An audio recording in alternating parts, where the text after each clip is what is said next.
pay to purchase graders. But now, here's the deal. We don't have to purchase graders, but I've got to give them notice that we are interested in buying. And we can get the money into an appropriation ordinance next month if it's not in his budget, we can put it in appropriation ordinance for next month. But it's in there now. Well, we don't know that for a fact that it's in his budget or not. But we don't know if the money is already in his budget. But I'll find out tomorrow. If money's already in his budget, he won't need an Right. appropriation ordinance. Exactly. If not, he will. Exactly. Because all of these leases have non-appropriation exits. That's one thing that must be in them by state law. Is if you come up a year and you don't have the money, it's got to have a non-appropriation bailout. I'll solve the question. Did the hours increase on these new ones? Did you get that? 1,500 hours a year. Correct. From, what was it, 1,300? 1,000. Plus 1,000. And there's no way we can get by on 1,000 hours a year on our graders. Well, I've had people ask me, and not trying to second guess you, but do we really need all-wheel drive graders out there? I mean, is it like this past winter, it's practically non-existent, bad weather, and we had several winters like that. I mean, when you do have a bad one, you have a bad one. And how much construction work do we do now where all-wheel drive would be more beneficial? Well, right now we're doing a lot more construction work than we've ever done. I think Justice Dinsley and Justice Gwynn, they come to the demonstration between conventional graders and the all-wheel drive, and they've seen the difference. Not only is it going to save us, I think the difference is $300 in these in a conventional grader, a little over $300. The difference in the lease. Right. We dumped about 10 piles of clay and had our conventional grader go into it. He couldn't even get over the first pile without spinning his tires. This all-wheel drive went over the top of it and went all the way down it, without spinning the tires. A set of tires on this grader is $10,000. If we can save one set of tires, we've more than paid the price of that all-wheel drive grader. Not to mention, with that conventional grader, it took us three times the amount of time to knock that dirt down. For this all-wheel drive grader, knock it down one. Well, I mean, when you're putting that dirt out, you want to compact it, and you don't want to put out a big pile at once and then just level it out. You want to put it out, run the grader over a few times, compact it or something, and Right. then come back to another layer. Right. But usually what they do is the dump trucks will dump it, and then one pile, like you said, and then the graders will knock it down. The this traditional grader? grader wouldn't have any trouble. One type truck wouldn't. No. A conventional, he would have to hit that pile about 3 or 4 times to spread it out and knock it down. But this one grader can knock it down, and he's got time to run it back and forth. Talking about the ice and snow, regardless, last year we didn't have a bad winter, but there were times that our graders had to put snow chains on. And, with this, it would save us the cost of snow chains. How much set us change for them? I don't remember what $700. Yeah, it was $700 a tire. A tire? A tire. And that's for the drive wheels or all of it? Pardon? That's for the drive wheels and all? And It steering is. That's for the wheels? drive wheels. Steering wheels too? No, we don't put them on the front unless it's solid ice. Then we'll have to put them on the front sometimes. It's not only, I think it's going to make a difference on an everyday use of that grader, on just maintaining the road. Well, not to mention the hours you save. Our operators will save working on roads and stuff. Well, one other question I had, and it's for what other graders do we have coming up that are going to time out on us? We got 7 graders next year that have to go back. 7 Volvos. Will those be on a buyback as well? We got 3 of them that's leased, right? 4 of them. 4 of them that's leased. So we got 3 of them that will be on the buyback. Well, that's 10 altogether. Could we get a better deal if we took the 10 all at one time? Well, and that's what I've been working with Caterpillar on. They're willing to, if we say we'll purchase 10 graders, this year, that they will sell the next year's graders the same price as what we're buying these for, or the same lease payment. And here's the thing, John Deere, I was dealing with John Deere. They came to me and they said, you need to make a decision by the 29th of July. Their graders are going up $6,000, a piece. And so I said, you might as well go home because, I can't make that decision without going through my Quorum court. And so they were out. They was already hiring cats to start with. That really topped it off. And so what I'm saying is by next year, I figure cat's going to go up too. If John Deere's going up 6,000, I figure you'll see the same increase in cat. And therefore, I think it's smart to go ahead and say we'll purchase 10 graders because we got to have them anyway. Well, how much will that increase our budget from year to year going to, what are these, $1,500 a month over they're 1,100 otherwise, or 1,000, which one, 1,100? I believe they were the conventional grader. I believe it was $1,100 or something like that. Yeah, $1,100. And you can get them at almost half against much. That's going to hurt the road budget, isn't it? Right. Well, we don't have a choice. So, we got to have the graders. Of course, I'm not on the budget committee or road committee either one, and I'm just sitting here wanting information. Yeah, well, I understand, and I want to make sure you get the proper for 3 years. Well, that's a grader every 3 years, right?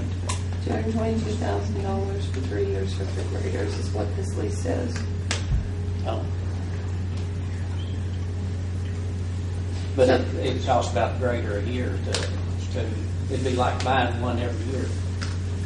What's that? You mean the lease? The lease The payment? lease on them, yeah.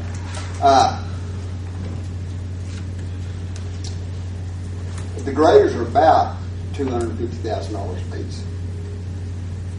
Is the purchase price. I wish we had some of those old ones back so we could work on them and just keep on using them. Once again, like the budget committee and I spoke about, not only the graders were trucks too. Eventually we're going to get some trucks, but your maintenance cost is we'll be able to cut it 25%. But if we keep these graders, which we can keep them. But we're talking about graders that in 6 years we won't be able to get parts for, and this is coming from Volvo. They're no longer going to sell them here in America. The maintenance is going to be outrageous. We're going to have to raise our maintenance. I have a 1990 model tractor on my farm that I wouldn't trade for any, Right. that I would a lot rather use. And it's working. You can work on it. It's there. It's in the open. And it ain't got a computer on it. But you can't use new ones. And you know that. Yeah, I know. Around. I know. It's I've got the new ones too. And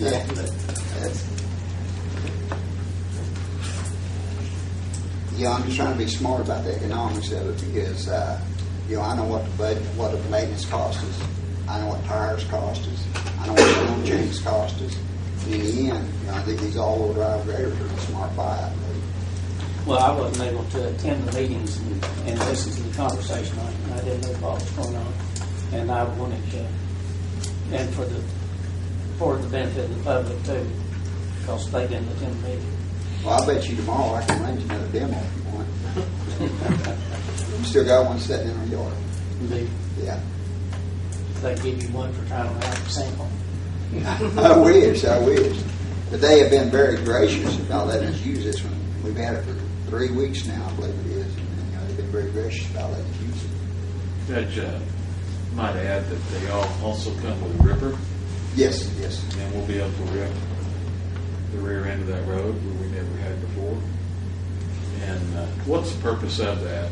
Is it when it gets beat down so hard that you can't blade it anymore? When you get potholes and stuff, and the only way to get a pothole out, you fill it in, it's just gonna be right back out again, just like that. So with that ripper, scar pliers, which we put smaller teeth in than rippers, you can go through them ripping potholes out, and that does away with them potholes. And when you regrade it, it's like grading a fresh new road.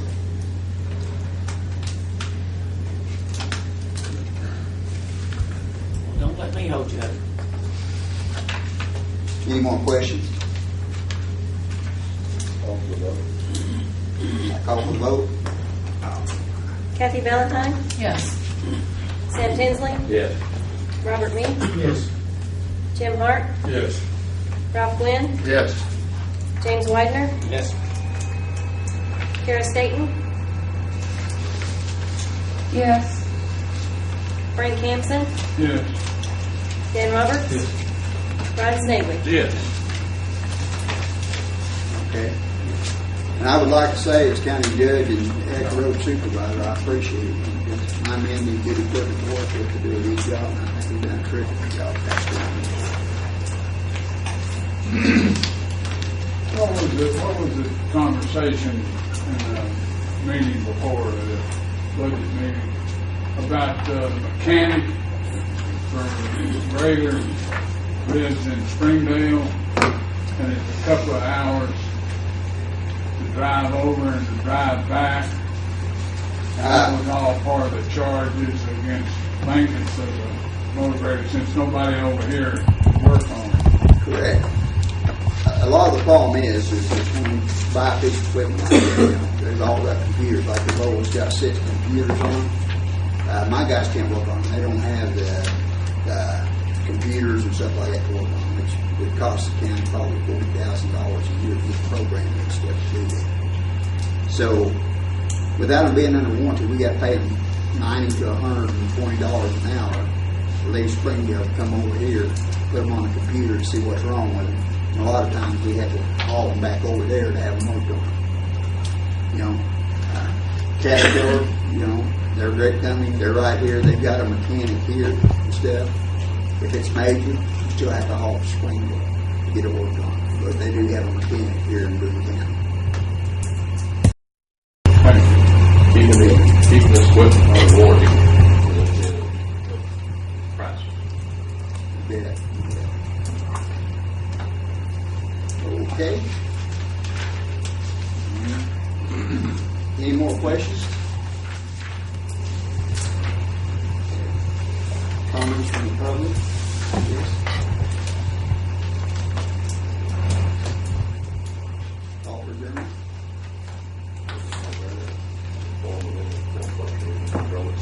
Yeah, we can do that too. Party official meeting.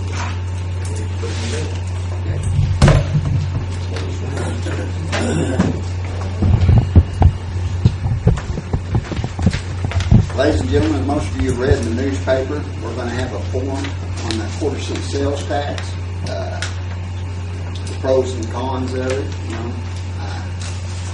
We're willing to take questions.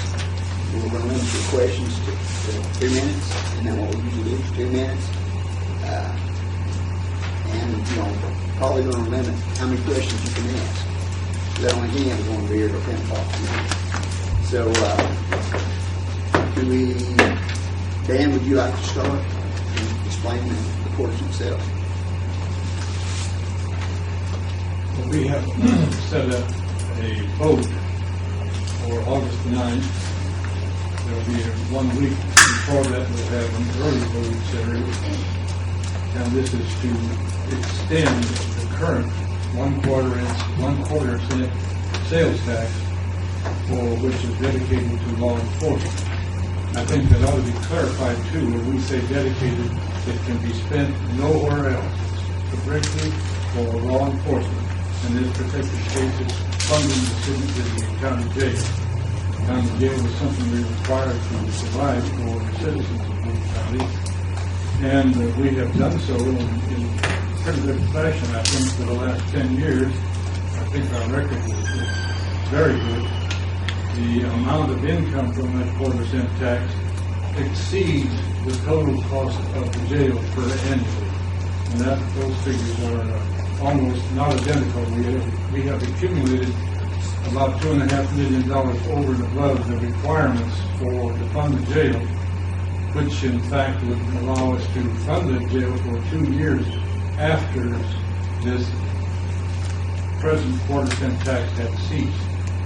So I think we're in good shape that way. We're in bad shape if we look down the road as to what we're going to do in the event it does not pass. That's something we don't like to dwell on too much because it isn't a want, it's a need.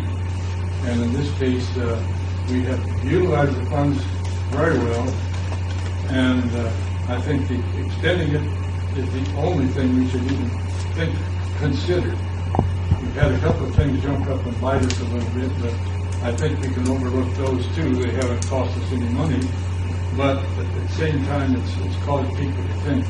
And I think I should probably bring that up at that time, and that's the reappraisal process that's going through at this particular time. That goes through every 5 years. That's part of the program. A lot of people are very, very concerned about how they are individually going to be affected by those increases. I met with the assessor yesterday, and she has, to me, she minimized what the total hurt. I'm not able to discuss all that she was able to talk to me about, but I do feel that she was not. I mean, the figures that they're using are scary, but I don't think that they are a matter of fact. So I think that they aren't near as bad as what some people are led to believe. Hopefully, we'll get by this, and if we can just explain to the people how we might be affected negatively if it doesn't pass, I think that will give them some fair representation of where we stand at this point. And where we stand at this point is if it does not pass, it's going to cost us $1 million a year in revenues total. And we don't have that kind of money that we can afford to do without. It almost offsets entirely the jail expense.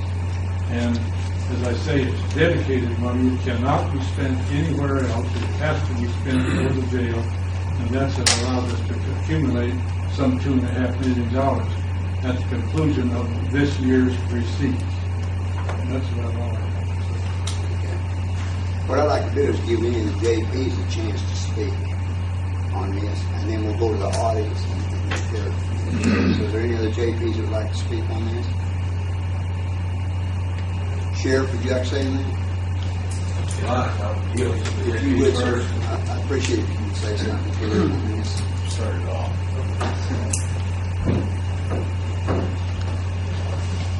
I'll come out here where you can hear me. Or throw stuff at me where you want to. Well, 10 years ago, all the inmates were kept here in this 36-bed jail. When I was county judge, then Sheriff Hickman came to me and said, we're in trouble, we're investigating for jail. We worked together, Quorum Court worked together, the community saw the need that it was hurting our community not having a larger jail. So the community came together and said, yes, we see the need, and they overwhelmingly voted to approve the tax the second time. First time around was for another building that didn't work very well, but the second time around it did work well. And our thoughts when we built the current jail that we're in, being a 104-bed jail, that, man, this will last us for years and years and years, and it won't be full, for 15, 20 years. But what happened was Arkansas passed, I believe it's Act 570, and Act 570 changed the way probation and parole deal with their violators. And so, to make a long story short, it filled up our prisons, and our prisons were overcrowded, and they still are. They were at about 2,500 people backed up in the county jails just a couple of years ago, or a year ago. Since then, they've done some things that's given us some relief, and I think there's only this is a roundabout number, around 1,500 that's backed up in the county jails now. That helps a lot. Problem is, it doesn't help enough. Our jail continually has over 90 people in the jail all the time. And you think, well, you've got 14 beds to spare. Well, that's not really true, because very seldom do you have exactly 104 available beds, even though we have 104 beds. You have to keep in mind that 25 of those beds are female beds. So if we have one female in that female pod, all 25 of those beds are taken. You can't be mixing. This is not, like part of the country where let men and women go in the same bathroom. We have to keep them separate. So if we got one female, that pod is done. So we could be completely full with 79 folks. And like I say, we continually have 90 or more folks in the jail. And I'm saying that to just give you an idea of where we are as far as jail capacity right now. Are we going to need to add on someday? Probably so. Do I want to add on? Absolutely not. For a couple of different reasons. We have to hire more employees, it's more liability, it's bigger, it's pain. The problem is we don't have beds to put people in jail that need to be there. And our job is to do our best to protect the community and find people that have warrants that need to be in jail and put them in jail. Right now we have about 2,500 warrants that we can't go serve. If our jail is at zero tomorrow, if the judge decided to let them all go home, it wouldn't be long, a week or two, we'd have it full again. So we've got it's a crime problem. As long as our southern border is completely open, we're going to have a huge drug problem, and that makes up 90% or more of all of our issues that we have, whether it's domestic abuse or whether it's thefts. Most of it goes back to the drug problem. And I don't have the answer fixing that. I just don't have it. I do know this. Over the last 10 years, our problem with crime and our problem with having enough adequate facilities, and we're mandated by the state to have an adequate law enforcement and jail, has not gotten better. The crime has gone up, and drug use has gone up because the availability of drugs have gone up. $80 billion a year business of drugs crossing our southern border. Methamphetamine is coming across our border in liquid form now. It's harder to detect. These drug trafficking organizations are set up like a retailer. They have their main person that they go to somewhere in the state, and they branch out and they have their small offices all over the state. So if 20 pounds of methamphetamine comes into Maumelle, 5 pounds is going to Fort Smith, 5 pounds to Harrison, 5 pounds to Batesville, 5 pounds to Jonesboro. And it's just a huge problem that I really don't have an answer for. I mean, we need to shut the border off. That's part of the answer. But I'm saying that to say our need for an adequate facility has not lessened in 10 years. It's grown.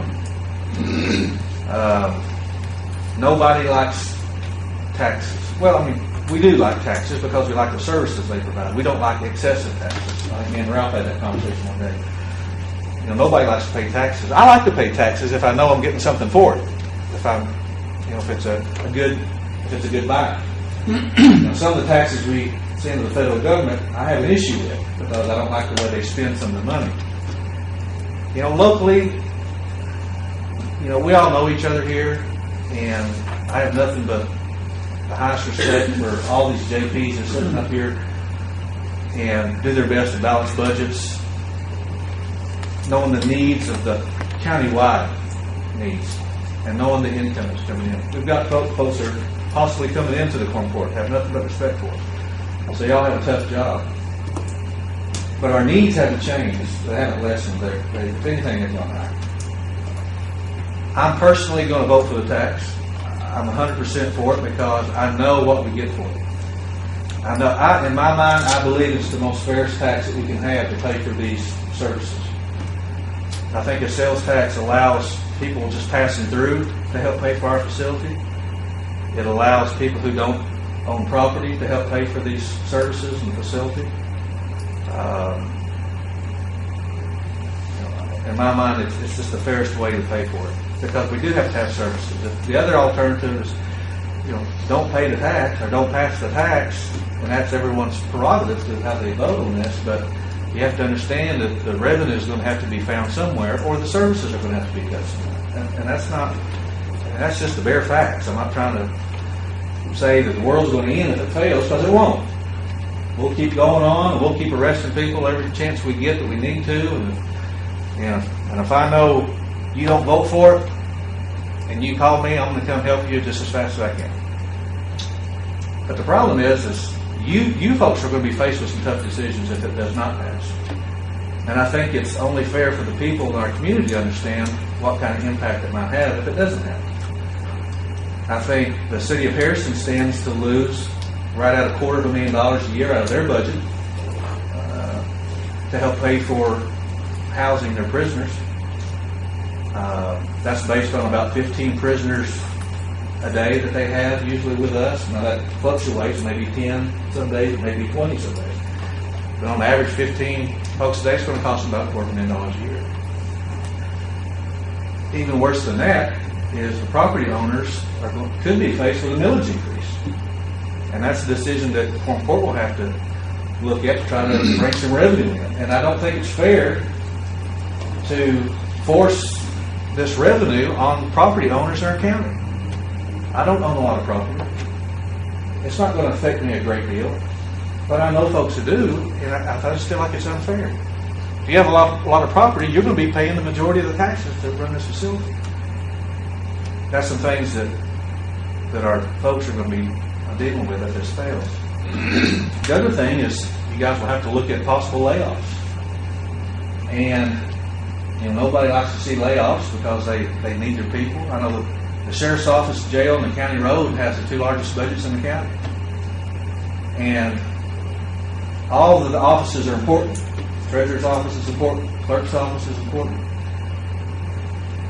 But when you start cutting services and people are upset because the road's not graded or because the roads aren't bush hogged or they're not striped or their case isn't being investigated fast enough to suit them. And we have 150 cases open right now that we're working in our CID department. There's going to be a cut in services if there's layoffs. So the choice is up to the folks in the county, and I think if you lay out the pros and cons of this is what happens if we pass the tax, this is what happens if we don't pass the tax. To me, it's an easy decision to vote for the tax, to try to keep supporting not just our law enforcement. And if you don't like me or you don't like law enforcement, don't vote no for the tax for that reason. Because it's going to affect the whole community, not just me. It's going to affect the road department. It's going to affect everybody out there who enjoys the services that we have. So, I guess I've said enough. But if you have any questions for me, we got to try to answer. Let me shed a little light on one thing that I researched. Hypothetical situation. I give you $10,000 a year to spend on taxable items here in the county. So you go out and you spend it, and in that taxable money that you paid out is a 0.25% sales tax. How much money did you actually, in a $10,000 expenditure, how much money did you actually spend on the jail? And it's less than $25 a person. So for $25, I get a jail, I get a sheriff, I get all the deputies, I get all the cars, I get all the gasoline, et cetera, for $25. I did a survey of 22 people in some of the cafes and coffee shops here. I asked them to vote 3 different points. Would you vote for the tax? Are you against the tax? Or do you know what you're going to do, how you're going to vote? And out of the 22, 2 people said they're going to vote for the tax. 5 people said they're not going to vote for the tax. And when I asked them, most of them said they don't want to pay any more taxes. They don't realize that, of course, the taxes, we've been paying it for the last 10 years. It's not a new tax. But 15 people hadn't made up their mind. Well, that really concerned me, because if you got 15 of those people in the survey, for example, go to the polls and they say, well, I don't know whether I want to pay for the tax or not, and they just said no, or they say yes, that's flimsy. That's real flimsy. So we're living in a dangerous situation. And I went ahead and wound up doing 62 people on the street. And out of that, 31 of the 62 people had not made up their mind as to what they wanted in the way of voting. So we've got a serious problem of people in the county don't know what the problems are.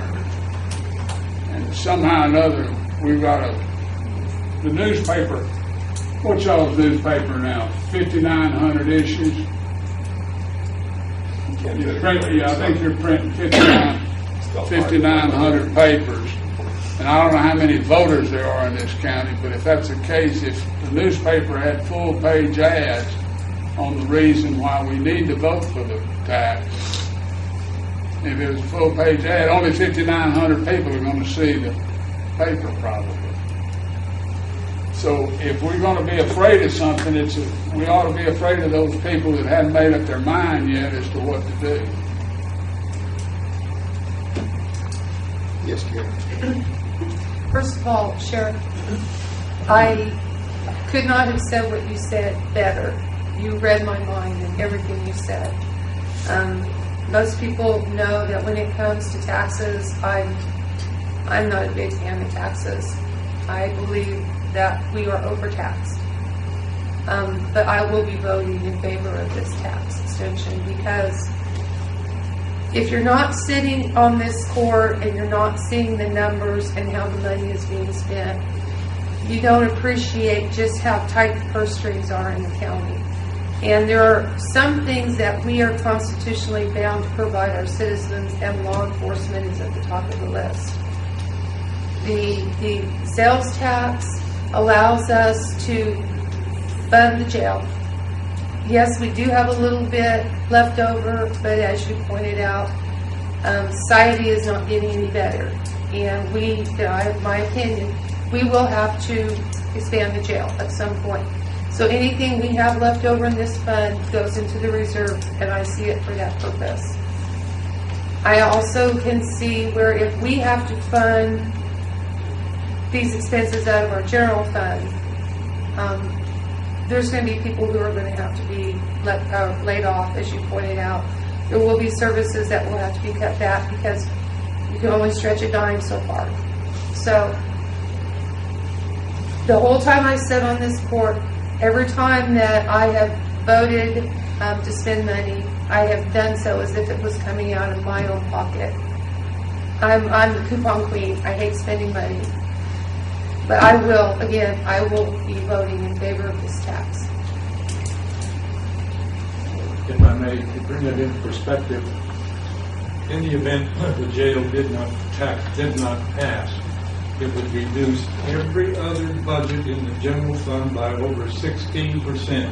Now that, in my mind, would be an impossibility. There are certain offices, for instance, where there are only 2 people. What are you going to do, cut them in half and leave the elected official there to take care of it all by himself?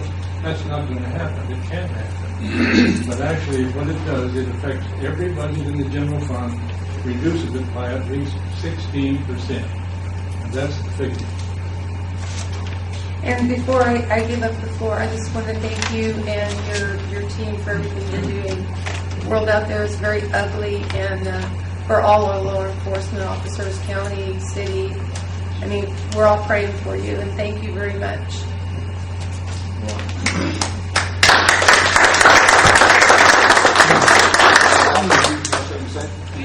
Yes, this quarter-cent sales tax is in place now. It's not a new tax. It's in place.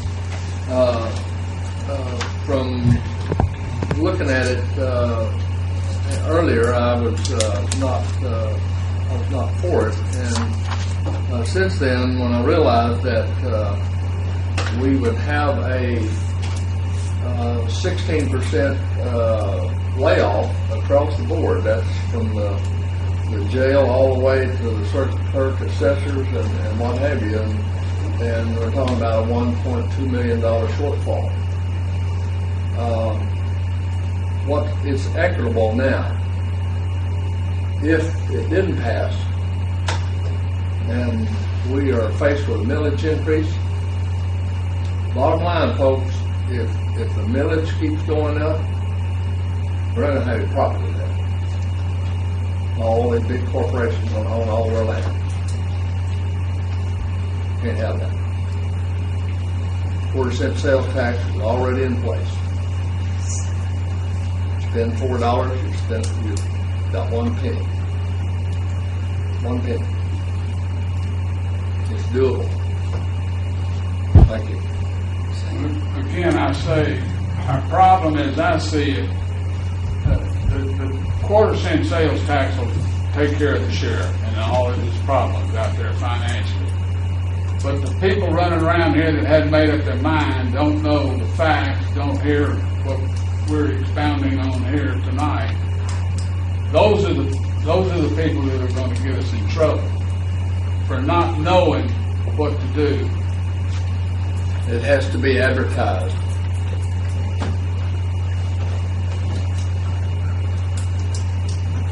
Well, Same, go ahead. I support Mike and everything he said, Kara and Ralph. And I support the sheriff's department, the jail. I'm for the tax. I will, it's a continuation. I support all the deputies, and I think that whenever you start cutting our law enforcement at the county level, it don't only affect our law enforcement with the county, but it affects all the cities and everything. They work together, and they do a good job. If I'm not right about that, Mike, y'all work with all the cities and everything. But this jail was built. It was before I come on the court. James Lyons, Ralph, Dan, and some before me, and even before them. They started saving this money back to build this jail years before we ever got to that point. And then, whenever we decided to build the jail, the taxpayers supported it. If we had to have waited to the day to build this jail, how much more would it have cost us? $5 million, $3 million, what? At least $4 or $5 million. So by doing what we've done, the court, before me and the court that I've been able to set on here, have saved the taxpayers several $1 million by going ahead and taking that step. You see these other counties that just now trying to build a jail, they're spending as much on a jail that's got half as many beds, and it's costing them more. So by what we've decided to do at that time has saved the taxpayers several $1 million, I think. And I support the innovation of the tax. Well, it was pretty obvious back then we were laying money aside, and the cost of building a jail was increasing more than the money we were laying aside. So we had to either go ahead and do it or just quit doing it. ballpark figure, Sheriff, what's it going to cost to build another pod? If this goes through and we got some money to build another pod, more beds, what kind of guess would you make on it? A guess between $2.5 and $3 million. What would that take? 2.5 years to come up with that much money? Well, it'd be more than At $100,000 a month. Yeah, but we gotta maintain it so we go too, so we can't save it. Well, yeah, but I'm saying that it'd take us a year and a half or more, maybe 2 years to rake up enough money for another pod. Is that fairly accurate? That's just a wild guess. I haven't even talked to anyone about looking at building another pod, but looking at the other. When I was out there with you, you had 2 women in one of the pods, and all the beds other than the 2 women beds, they were all vacant. So the jail was almost full, I think, when I was there.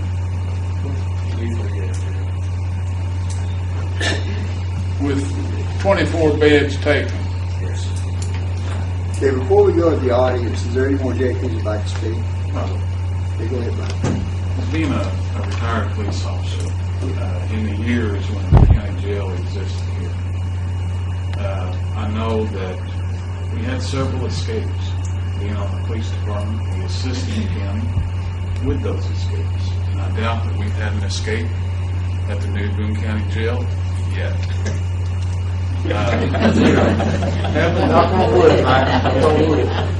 Having that undesirable privilege of being shot on duty and having the felon that was responsible for that housed at Old Boone County Jail brought concern to me at that time. And I'm sure that if there was a felon in the Boone County Jail out here today, he would be firmly secured. I'm 100% behind this tax, and I will vote definitely yes. Well, as budget chairman, I feel like I gotta say something here. Everything's pretty much been said, but to just reassert, we'll have some tough decisions to make this budget balance without this tax. I mean, some tough decisions, and the public will not like the outcome. I don't mean that in a threatening way. That's just the way it is. I don't want to pay any more millage. Okay, Especially one other thing, $8,000 to me is what I'm getting. County roads, I think, are critical to everybody in the county, regardless whether you live in the city or county. And the county road fund could suffer a $1 million raw cut in budget that we get from the 1% sales tax. That amount is given to the county road department. That just wouldn't be there. okay. I'm not going to have a gift of speech like the sheriff does and stuff, but I've thought about this for a while now, and I mean, I wasn't here during the conception of this tax. I mean, I wasn't in office, but I've seen what it's done for our jail and our community. And Kara, I agree with you. As a judge, I feel like I want to use this money like it was my own. I would like to read some of my thoughts that I've had about this tax, and I thought about it heavily. It says, I cannot express how important this tax is to me as a county judge, but also to the sheriff's department, and more so to the community. This quarter-cent tax is not a new tax, but simply an extension of an old tax. The tax was voted on and accepted by the voters 10 years ago in 2006.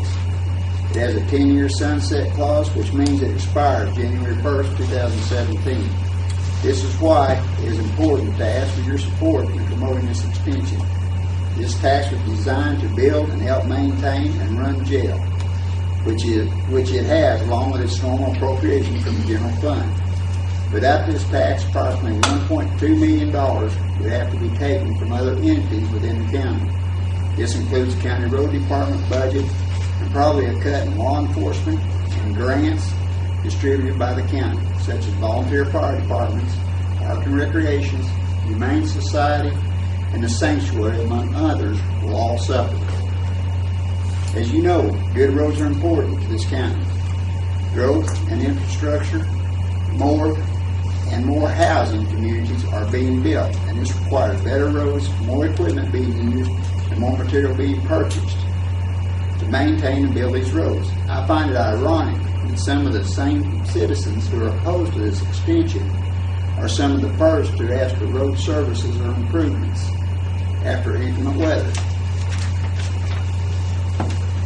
Failure to extend this tax could also mean a decrease in law enforcement, and we all know that would mean more crime. No one wants to move into an area that has a lot of crime. We as county government are left with one other option if we want to maintain the services that we all have come to expect.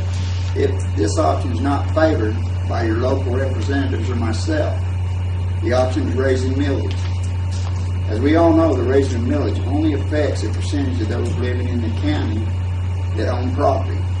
This includes myself and my family.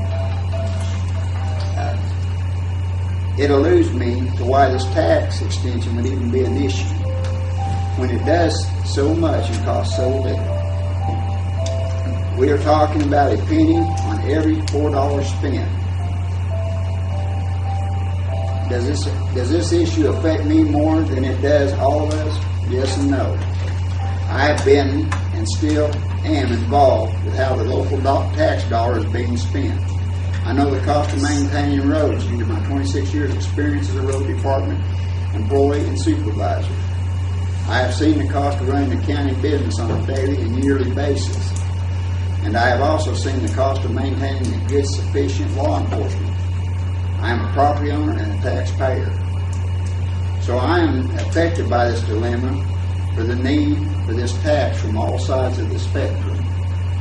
My vote for this tax as a county judge, as a previous road supervisor, as a citizen who depends on the sheriff and his law enforcement, and as a property owner who believes that all of us who use these services should have to pay is a big yes.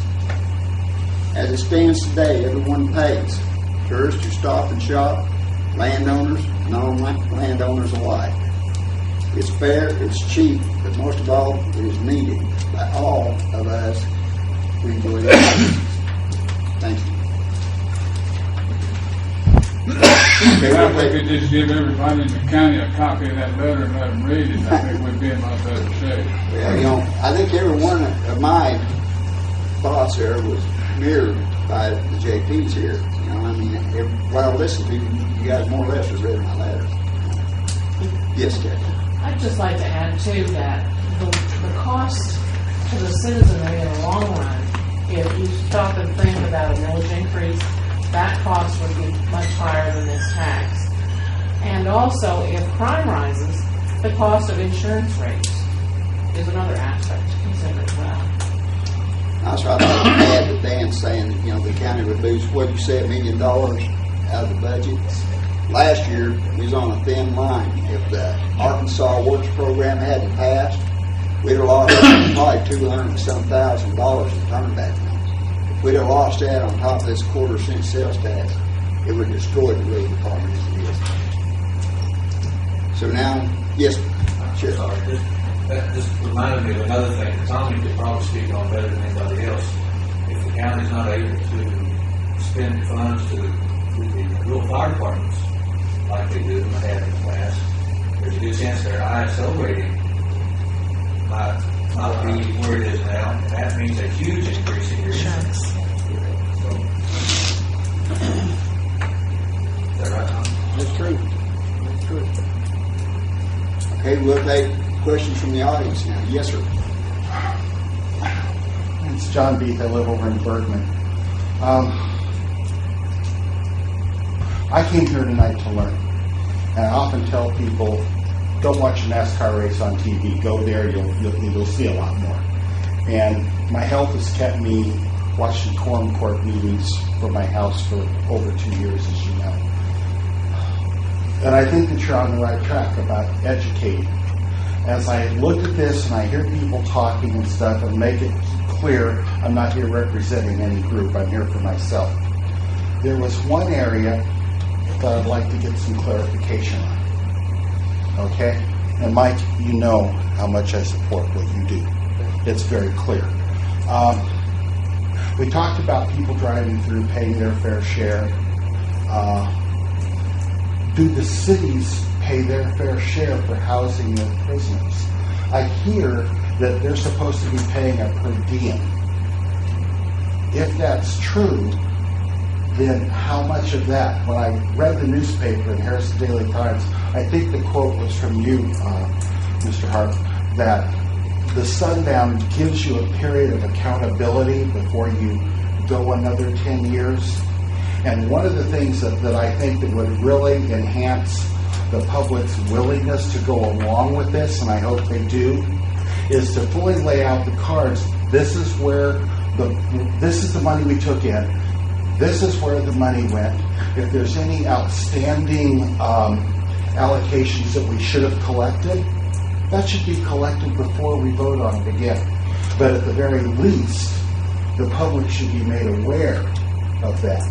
And I'm hoping tonight to get some feedback on that we address that problem, that situation with the public. Because I think the number one reason that I hear people saying, no, I don't want to go for it, they didn't get all the money they were supposed to anyway. And I'd like to see that cleared up. Someone much smarter than me said that the greatest threat to liberty is an uninformed electorate. And I want to be informed, I want to make the right choice, but I want to be able to articulate the needs to my neighbors, to people that I see. Because the more information that you give me and everybody else here, we are the ambassadors, we're the concerned citizens that actually come to these meetings and learn and hear and evaluate. So I'm hoping that you really give us the information we need to sell the tax, and that we make it very clear to the public, very clearly.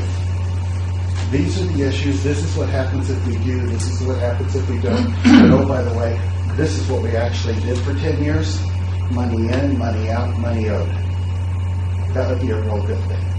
That's all. So is your question, do the cities pay? Yes. Okay. Yes. Have they actually paid, Sam? Correct me if I'm wrong, but we're going to have an ordinance this time, I believe, but the agreement was that the tax passed, but they did not have to pay. Simply because, one reason is because they pay the sales tax just like everybody else in the county, so why should we charge them an extra? Do the city taxpayers pay a tax for that? They pay if it's a 4% sales tax passes, everybody in the county pays. No, I mean, do the city residents, part of their taxes usually is for jailing their prisoners and this and that. And if you pass a tax and then they don't, and they still collect that tax, then shouldn't that tax be paid to the entire county, is what I'm saying. Is it being withheld by the cities, even though it's collected by the cities, or did the cities stop collecting that portion of the tax? Mike, I think they're talking about the $5 added on to every charge. I think the city's collective is paid to the county. What I heard is $50 a day. This is what I've heard several times. And I'm by no means well informed at this point in time. I came here to be informed. Thank you. I can try to answer that. I'm not sure if I understand the question, but before the sales tax, every agency that brought a prisoner to the jail paid $35 a day to hold their prisoners. When the sales tax passed, we gave them relief from that because all of the citizens countywide, every agency, every township, every Bergman, Lead Hill, Harrison, Alpena, they have their own police departments. When they bring us somebody, we do not charge them because those citizens in those areas are paying the sales tax also. So then my question would be, did they extend that relief to the taxpayers in their jurisdiction? See what I'm saying? They were collecting money prior to when it was no longer collected from the cities. Did the cities in turn give relief to the taxpayers, or did the taxpayers pay both the tax that they had been paying before as well as the new tax? No, the $35 came out, let's just say, for instance, Harrison's general fund. If they brought us a prisoner today, they would owe us $35 out of their general fund to pay for those prisoners. No, they're not going to pay that because the tax is in place. Okay. The money that would have been there is money that they have in their account, but their citizens are all paying the sales tax. So it's okay. So does that make sense? Yes, it does. Okay. Yes, it does. So it is in lieu of. Right. And now, if the tax does not pass again, we'll have to reinstitute a daily fee for every agency, which is going to be, I'm going to ask for $40 a day per person to try to make up the cost of these prisoners. So each agency that brings us an inmate will be charged $40 a person per day. That makes sense. Thank you. I really appreciate that. I would like to add too, Mike, I don't believe that a lot of these little communities, such as Bell Point and some of the other communities, can hardly afford that. I mean, a lot of these small communities are living on shoestring income. Plus, they are part of the county. Right. I want to state one thing. When I first heard that the sales tax was coming another 25 cents, I thought, Lord, we can't afford another 25 cents. But then as I got to listening, then this is what needs to go out. Frank, it may be that 5 people or whatever you said didn't get the clarification like I didn't. I thought there was another 25 cents going out on top of what we got. Most of them were not informed form.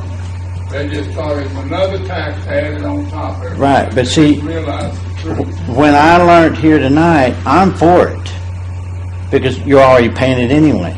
It's not the $25 every 10,000 you spend. Yeah, that's what I'm saying. It doesn't matter. Nobody can afford another 25 cents. You spend Added on to $25 it. Going to Burger King and having a big dinner. Right, but that's what I'm saying. It's not an add-on. It's already there. Nothing has changed. Right. I think, Judge, what we're hearing is that we have not done a very good job of advertising the fact that this is just an extension of something they're already paying, and letting people know how it's used and where it's used. Yes, sir. I'm one of these people that came here to try to get information. I read it was a forum, and I'm having some difficulty with it. I'm going to leave here and I'm going to want to do it. And one of the first things I want to say, I've been against very few taxes. I think that you have to look forward, and that you have to build infrastructure, and that you have to prepare for the future. I really wanted information, but I'm a little bit alarmed. This is a pep rally by the Quorum Court for the tax. And nobody wants to say things like a 0.25% sales tax against a higher tax base raises a whole lot more money than the one that's sunsetted. And that's a fact. And I don't know about you guys, but Karen's busy these days sending out letters. And my property taxes went up significantly. They went up significantly after the economy crashed in 2008. They're going up significantly now, and that 0.25% is going to bring the county a whole lot more money. And I do not like the idea of fear trying to drive voters to vote for something. And that's what's going on here tonight. Around the whole table. Reality. No, that's not. Fear, if you're afraid of all this stuff, no, I'm not for that, okay? Then something's wrong. I've been around since the 50s, 60s, 70s, and we have not in the past been a country of fear. We've been a country of solve the problem. And I'm still not going to tell you I'm against the tax because I'm not sure I am. But I would like to hear some positive things. I know Mike. I think he's doing a great job, have a great relationship, as far as I know. But when I look around in Harrison and Boone County, there's a lot of new SUVs, new pickups, there's cars going everywhere, new uniforms. It's not quite as austere, I don't believe, is what I'm hearing here. And we need a police department, there's no question about that. We need a jail, no question about that. But we don't need a jail that we're calling full when it's not full. And when it's got prisoners from the state in it. And some of this stuff needs to be talked about openly and honestly. And because that's not happening, I'm going to leave here not knowing what I'm going to do. And I'm representing nobody except myself. And that's the way most of us are. I'm not with a group or anything else. Don't want to be with a group or anything else. But I would really like to see some information put out that allows some of us that we want to make up our own minds to get the information that it takes to make a decision. If not, I just probably won't even vote. And I don't see that happening tonight, and that bothers me a great deal. I think you should be able to talk about anything civilly. Anything. And that's not happening. It's totally one-sided. The two things that dominate Quorum Court, as I read it, is road graders. My God, we've heard about road graders now off and on for years. The county needs them, buy them, don't have to talk about that much. Just go do it. And others, the jail. Should be able to put some of these issues to rest and then deal with something like roads that impact all of us. I've talked to the judge about it. No one else. I've not been hostile about it. Not going to be. If it works out the way it is, I'll go another way. But we have asphalt roads. The dirt roads need to be fixed. We have asphalt roads in this county that hadn't been touched since they were put down over 20 years ago, probably close to 25 years ago. Now, if you want to talk, somebody over here made the point that, boy, if we were building it today, it'd cost a whole lot more. We'll let these roads totally become destroyed like they are. And then get your little calculator out and find out what it's going to cost fix the roads back. You probably use the rippers and make them back into gravel. There's a lot of problems that need to be resolved, and they don't get resolved. They're trying to scare us into doing something. Thank you. Sir, I would just like for you to identify yourself, please. So that Sure, I'm Bob Dixon. I live in the county. I've lived here a long time. I pay a lot of taxes. Thank you. And I have a right to my opinion, okay? One thing I'd like to point out to you, tourists are paying for our jail. What I'd like to point out to you is the internet, and I will guarantee you that I buy more than any tourist spends in Harrison over the internet because I don't have to pay taxes. And I'll guarantee you people right around here, all around this room do it. There's lots of issues that can come out when you want to talk about somebody else paying for it. I don't buy into that. We need in Boone County to take care of Boone County. We don't need to rely on tourists. At least not to build jails and roads. Mr. Dixon, excuse me. Exactly what were you hoping to hear? I mean, were you hoping to hear hard figures? Yes. I'm asking how can we better present the information so that I'm sure there's other folks like you who would benefit from the information. I would just really want the facts, the basic information. And for instance, what are we going to raise? I know that the quarter percent that I paid up to this point was not right. In other words, off of the lower tax base, it doesn't raise as much money. Well, this is a sales tax, so I'm off on property taxes. Yes, sir. But the amount of money that I spend in Harrison does have to do with the quarter percent. And there are many options. I just want to know the facts about it.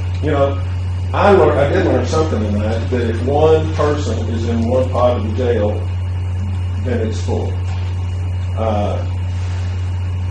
That's a little out there. That's not true, sir. What I was talking about was the female side. Right. There's 25 beds in that one pod, and if there's one female in that pod, we can't mix other males in there. So we could be full. If all the other male beds were full, then we have one female in there, unless we're arresting more females. Or maybe there's 25 females and one male. I mean, it can work both ways. If there's somebody in the pod, you can't put the other sex in the pod. Right. I understand. Now, the other, just I can real quick, and I just want to try to explain. First of all, any of the facts that I gave came across as trying to promote fear. That was not my intent. I was just trying to tell you exactly the facts. I was actually referring more to Quorum court members. Okay. But you had a question about the jail being full when we have state prisoners. You're right. We do have state prisoners, and we don't have a choice. We get rid of them as soon as we can. The jails are backed up, and so we have to keep them. We're mandated to keep them until the Department of Corrections. And how many do you have in there on average? I would say between 15 and 20 that are waiting. They've been adjudicated and they're waiting to go to prison, but they haven't told us bring them yet, so we're stuck with them. So the state, in other words, when they passed out Act 570 and all these prisoners increased, all the burden that the state had got pushed back on all the county jails. So now all the county jails are having to face this burden of. Now Tommy Robinson had a way to figure that out. He took them in and cuffed them to the chain link fence, but I'm not going to do that. But, it created a big problem. Well, then, yeah, I understand that. And the other side of it is the state does require you to take them. You don't have a choice in that. Yeah, we'd love to get rid of them. In fact, we call them on occasion and say, look, we got to have some help. We're full. Please, can you take some as soon as possible? And Benny Magnus has actually helped us several times to say, well, how about 3? I can come get 3. And say, good, we'll send 3, and we'll send 3 more tomorrow if you can take it. But we're kind of at a stump. But hope that clarified on state prisoners. Mr. Dixon, what I understand, it costs $908,000 a year to maintain that jail. Tom, is that right? We're about $1,070,000. $1,070,000. Well, the core stamp right now generates roughly 1.2 million. So if you just did away with the quarter cent, there's $1,070,000 that Boone County's not going to have. I understand that. Okay. I really do, and I'm trying to be for this, but when you start talking about we're going to do away with this, we're going to do away with that, and we're going to take $1 million out of the road fund, No, that's I just, don't like. that is, as Sam or somebody said, that's a reality. That may be a possibility in the future if this fails. That's an unknown at this time. What will happen? What the Quorum Court will have to do. If it fails, then the court at that time will try to figure out how to pay for this operation of this jail. Can we raise road tax? I guess it is the road millage and what was the other? General. We're at, one is 3 mills, one is 5, but we are paying, county's paying 1 and 1.9. So, and nobody wants to do that, but that option is there, and that's why folks need to understand that the millage can go up if the Quorum Court chooses to do that. They will not want to do it. It's either that, or from what I understand, if we have to close a portion of the jail bed space, you just don't shut the doors. I understand that you take the beds literally out of that section of that wing. I think Carroll County, correct me if I'm wrong, didn't Carroll, was it Baxter? You remove actually the stuff that's in there. You just don't lock the door and leave all the stuff there. When they say you reduce bed space, you physically reduce it. So, I mean, I don't know. The way I look at it, I don't like it. I'm retired state police. I've done this for 34 years and a month. I don't like the tax, but I don't see this one, to me, is a necessary evil because it operates that jail. Well, let me clarify for you how I feel about taxes. I think taxes are one of the things that make this country great. I really do. None of us can afford roads, none of us can afford a police force, none of us can afford a jail, but aggregately together, we can have some really nice things that make us a great place to live and a great country in this world. And I believe we are, and I believe we will continue to be. But it also, I think most of us want to spend our money wisely. That's why I want to find out about it. And when I start hearing people suggesting that if this doesn't pass, then the road fund's going to be cut, we're not going to have money for this, we're not going to have money for that, 16% across the board, that's a fear tactic. And I don't respond to it. I'll call you on that. Well, and I think other people will too. I understand. But I'm not opposed to taxes, but I want them to be well spent, I want it to be well thought through, and I want it to be true need. And that's what somebody asked here, I believe. That's what I need to hear. I need to be convinced that there's a need and the money's going to be well spent and it's going to be well taken care of. But I don't need to be threatened. I think there's a lot of us here in this part of the world that don't like that. Well, I personally think this is an evil. At the same time, I've told some friends, if you don't like the tax and against the tax, I don't have a problem with that. You vote your conscience. And whether it passes, if it fails, the Quorum Court will deal with it at that time.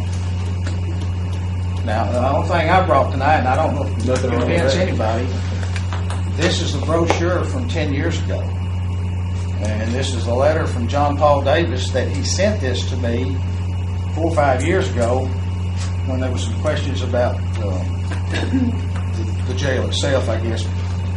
He had saved this and sent, this is what they put out to the public. I don't know if it convinced anybody or not for this extended tax that we're doing, continuation, but this is the original pamphlet. Well, I don't recall the specifics from 10 years ago, but I really recall that I felt like it was something that was needed. That's the part I recall about 10 years ago. And that's what I'm looking for. That's what I came here for tonight, was to, see, am I going to feel good about voting for this? I don't know. That's your decision. I understand. That's your decision. And I'm not asking you to I make it. understand. And if y'all are looking for what voters want, I think that's what they want. They want to feel good that was the right thing to do. And I'm no exception. Okay, can we move on to some other questions? I think probably one reason that you heard from the Quorum Court, what you consider scare tactics is that is our primary concern is balancing this budget. And that's the heaviest on our minds, so we naturally have a tendency to go there.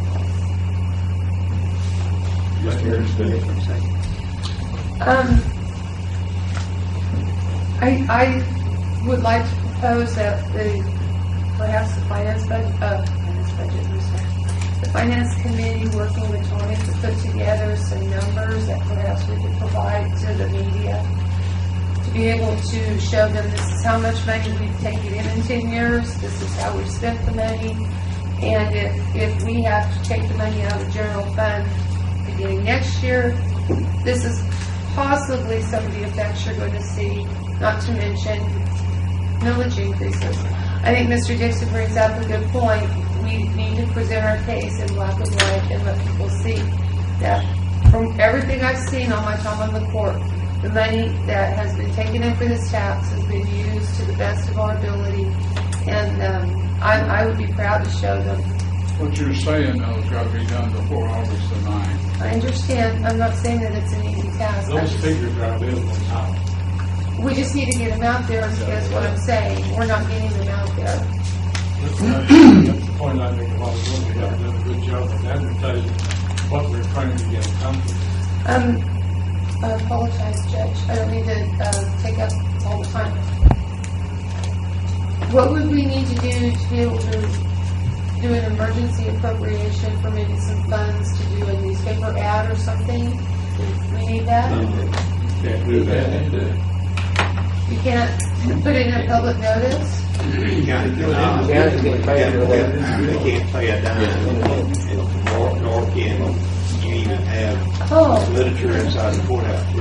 Well, I knew you couldn't have on election day. That's electioneering. Okay, well then I'm going to say thank you.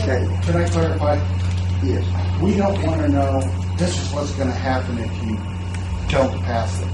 Give us what happened, what came in the last 10 years, how it was spent, and then what you project coming in the next 10 years and how it's going to be spent.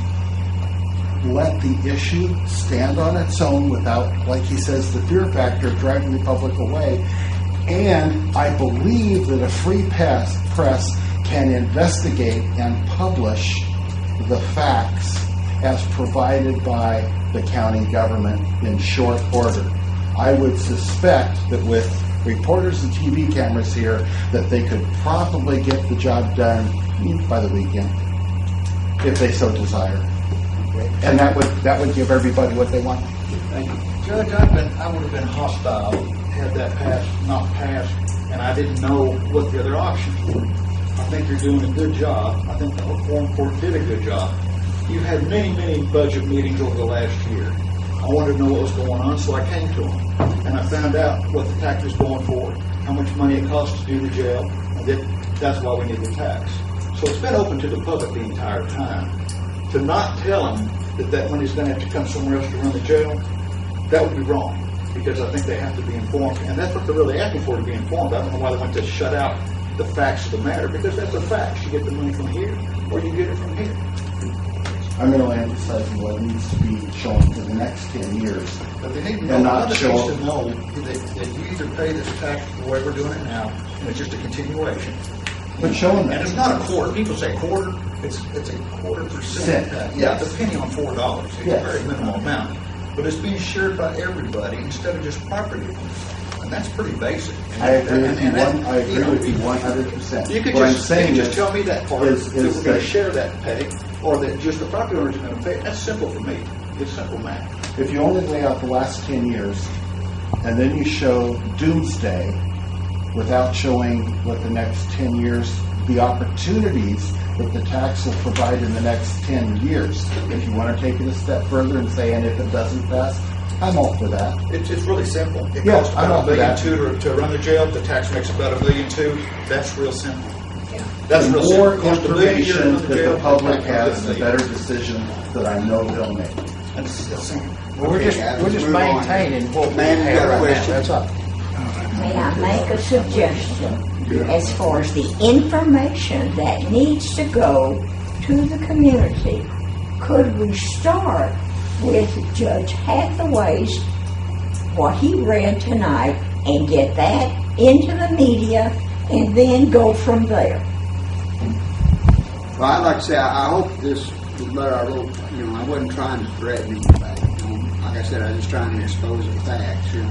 Mr. Dixon, you're speaking about the deterioration of the roads, the paved roads and stuff. I've focused on the past year and a half of overlaying the roads that are bad. The simple reason I know what the cost is, the road is falls apart. So I've been trying to work on that, So I hope we're all, like Kara said, we're all using this money, like it was our own, and like we want to take care of the county. So with that said, yes. I'm one of those people that pay the tax. And my last job paid $20,000 in sales tax. And I think a lot of the problems that you all are up against is the city. And I would support this tax because Mike asked for the tax. I don't have a problem. My problem is 10% is a serious, I make a living at 10%. And when your sales taxes start getting up close to 10%, you've got some very serious problems. And the city bounced around, offering to pay the trash for their people. The city is out of control. I just came today from getting my certificate of occupancy in a house. And they have a building code that they've put together, plus what's been mandated by the state. And I want to tell you, if you want to get yourself really elevated, bring your home up to the 2014 electrical code. I challenge you to do it because the city is enforcing it. And it was $2,500 extra on this house. But I won't go there. But I don't have any problem, Mike, with the city paying to house their prisoners because they're getting 0.5%. 0.5%. And they weren't sure what they were going to do with all of it, but they knew they needed a lot of it. And I stood out there at my dad's house and watched the rescue truck go flying out the road, and I was so proud to see that truck. No one tell them going out to Bear Creek Springs or wherever. They've got themselves a truck that's outstanding. But you represent Berkeley, Omaha, Valley Springs, Lead Hill, Diamond City, Zinc, They're operating with volunteer fire departments. Volunteer. You've got an employee pension fund state that's got a liability of $1.5 billion. There's going to be a water problem. There's some serious things going on. So I don't think you've got a man that's going to run any more efficiency than jail. And I have no problem voting for tax, but a quarter is not. There's more coming out of that quarter than what's needed in the jail. And you as a body, I understand the bias over there, Mike. I understand you want the whole quarter. But you as a body are going to start looking for money pretty soon. And to say that other money is designated specifically for law enforcement is quite a bold statement. Quite a bold statement. But you can back it up because we trust our sheriff. But we're talking about going on for years. But the point is, do you know that you only have to pay $2,500 that tax, and then you don't owe? I have a ticket for $10,000. The whole tax is on the ticket. But the municipal league decided that for me to get that back, I have to have an invoice, I have to have a check, a canceled check, and I have to do that within 6 months. Or I forfeit that overpayment. Are you all in favor of overpaying the tax? Do you want people to overpay? No. Well, we are. We are. Because once they get that money in their hands, they won't want to give it back. And it used to be you had 3 years to file to get these taxes back. But right now, you've got 6 months. And then that's from when the invoice gets to you. Takes a month to get it there. The bank clears your check. You've got to be sitting at your calculator trying to get your, but you do start knowing when you get up to $20,000 in sales tax, and I don't buy over the internet. You can buy almost anything you need in this county. And these materialmen and these business people who you seem to have forgotten about, they don't get paid to collect this tax. We bounce these numbers around like, these businesses don't get paid to collect it. In fact, if they don't collect it, they have to pay it themselves. Isn't that a curious tax? But on the other hand, you can go on the internet and buy it. So, my question is, first, do you know that you're forcing us to pay that tax when we don't owe it? And second of all, is there anything else more important? What is it, 1.7? Is that what your jail? 1.7 million? And you expect 1,070,000. And you expect to generate 1.2 million. There's extra money. There's extra money that you all are responsible for. We know the sheriff because he's a good guy. But you're responsible for that other money. The wisdom of, and why I'm for Boone County, he went for 1/4. The city went for 0.5%. And they're sucking it down to where there's going to be nothing left until you're to 10%. And I just rounded off in my mind. $1 million, that's $100,000 tax. So,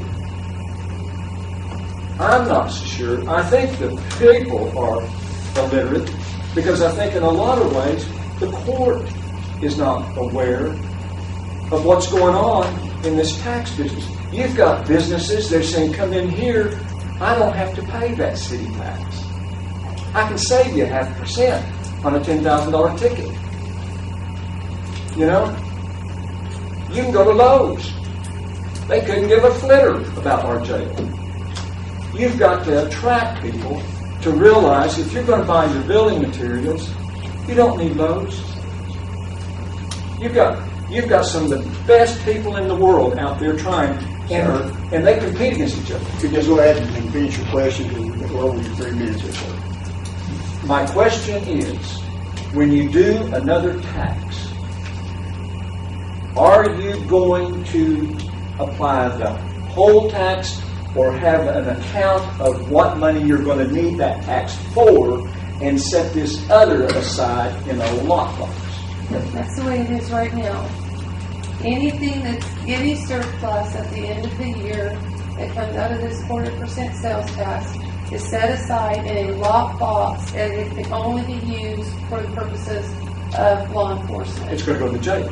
Well, it's going to go to law enforcement. It's going to law enforcement. You've got a volunteer fire department. I understand, but how much do they get? This is just for law enforcement. How much does the volunteer? Excuse me, Robert. This will answer your question right here. You want this? Well, do you know how much you give to the volunteer fire departments? We give them a grant, yes. How much? I don't know. $1,750. I understand. Have they got an ambulance out there? Have they got a rescue vehicle? Have their equipment updated? This tells you why we can't do what you're asking for.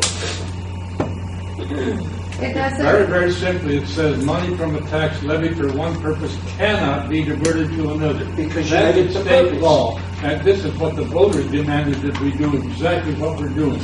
You made it for that purpose. You didn't.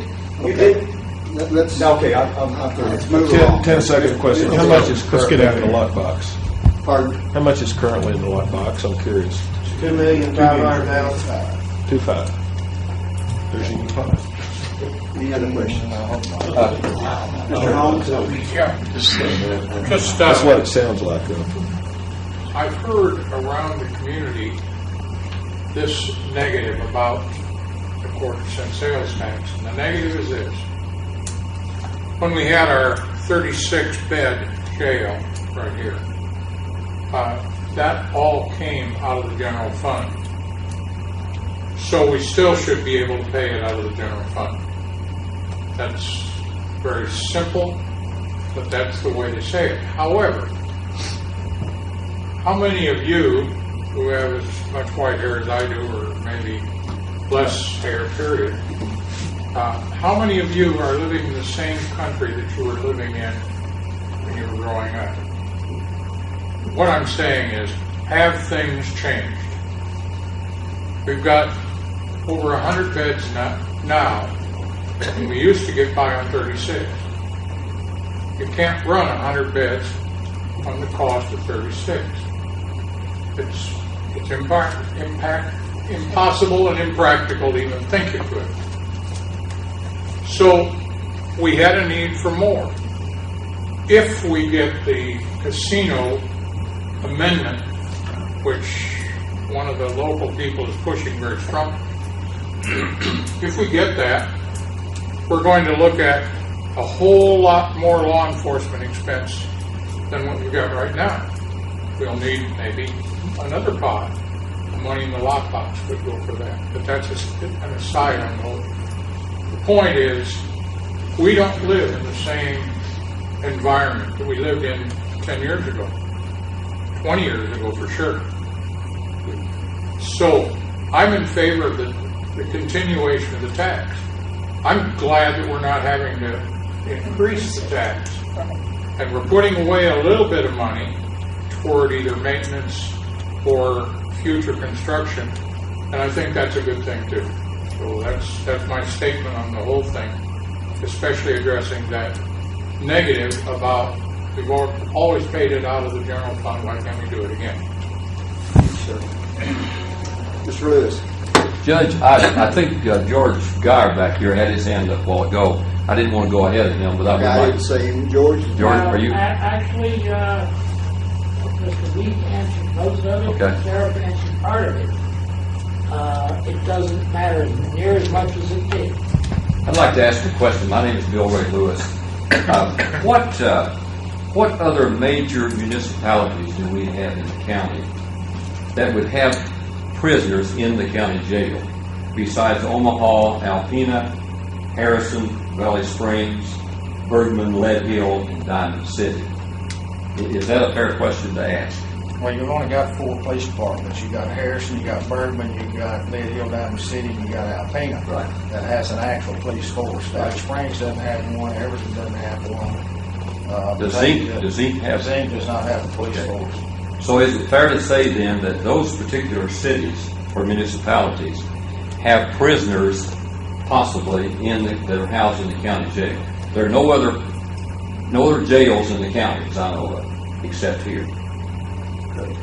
The thing that bothers me, and I was for the jail tax first one, the one that we're currently under, Judge. The thing that bothers me, and we've danced around it all night long, why haven't these cities been paying whatever it is a day, $35 a day? Why have they not been paying their fair share all of the last 9.5 years? Because when... Let me finish, okay. Robert. Excuse me. Why are we again saying to them, as I understand the ordinance, that in the future we will not, if you'll support this, we will also not charge you for your prisoners? Folks, that's a lot of money. My contention is, and I'd like to ask Ron Kincaid, if I may, Ron, and you may want to research this.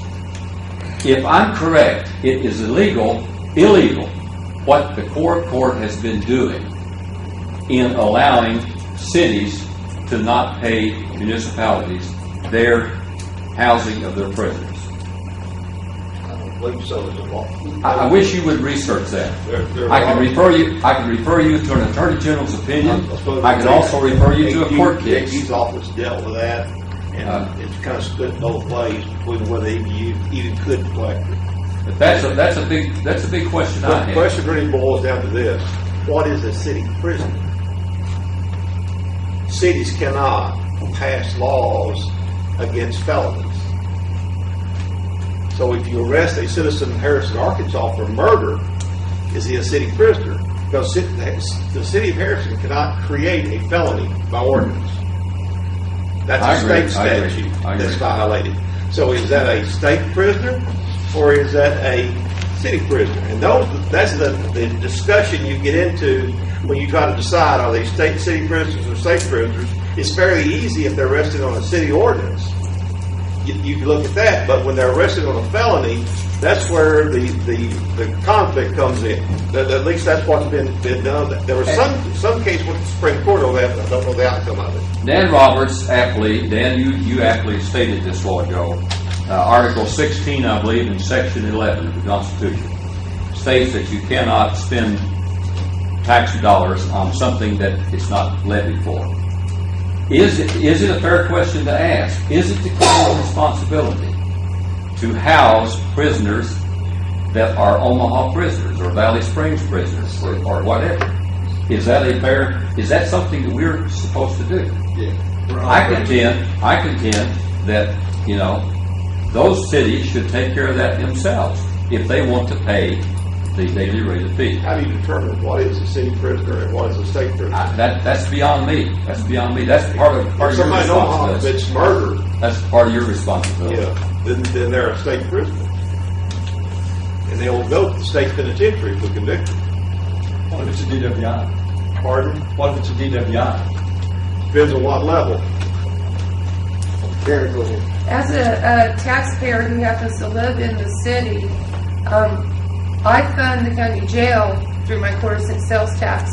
So I'm feeling like I need to go to the next city council meeting and find out where they're spending the money that they would have been paying for these prisoners, since I'm already funding the prisoners. What are they now doing with that money? I don't feel that the question you are asking is pertinent to this body. I feel it's more appropriate to a city council. To whose city council? The city council that you're referring to as far as the municipality. But the Quorum Court, though, somebody some time ago, in 2006, somebody went out to the various city councils, did they not? And said to them, if you will help us pass this tax, we will see that you do not have to, as a city, pay for housing the county prisoners. That's a tremendous issue. I'm not against the tax per se. I just want what's being done to be done legally, and I'm not really sure it's being done that way. Let me say this too. The Transparency in Government group, of which I'm a member, is having and sponsoring another forum like this Thursday evening, Room B, the Durand Center here in Harrison, starting at 6 p.m. I'd love to have every one of you there. I'd love to have the judge on our panel. I'd love to have Mike on our panel. I'd like to have Dan on, you also on our panel. And if you're willing to do that, I'd love to have you. Because we want to have, as Bob Dixon says here, in a way, Bob, and you did a great job, by the way, Mike, you did too. I want to have the pros and cons of this issue. Because there are some pros and there are some cons. I'm in favor of the tax per se, but I want done in the past done illegally, and I want done what's in the future done legally. What's going to be different in your form, Mr. Lewis, than what we're holding right here? Only God knows.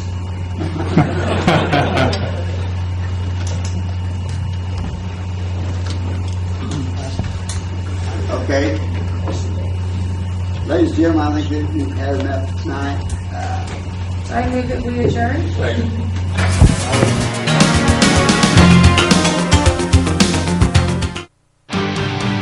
This program is brought to you as a public service of